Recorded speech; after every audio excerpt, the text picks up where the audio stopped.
Hey everyone, and welcome to Sisho. Today, we're diving into the sudsy science behind everyone's favorite cleaning companion soap. We all know it makes us squeaky clean, but have you ever stopped to wonder how that magic happens? Buckle up, because we're about to embark on a microscopic journey to see soap in action.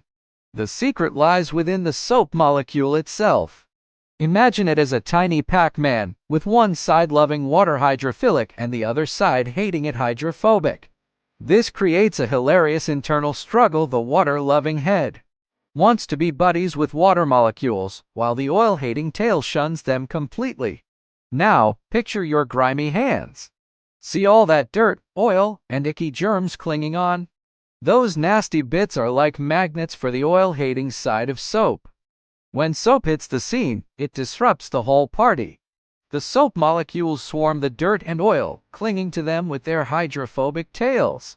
But here's the genius part: the water-loving heads are still free.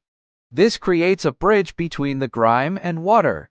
The water molecules, happy to have their soap buddies back, surround the dirt-soap combos, forming microscopic spheres called micelles.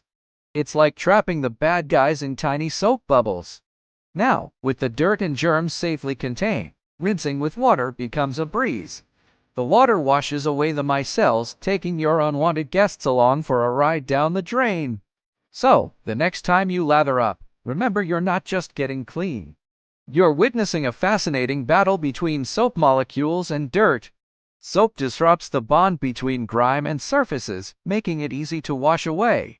It's like a microscopic Pac-Man chomping away at dirt and leaving your hands sparkling clean. And that, my friends, is the science behind soap.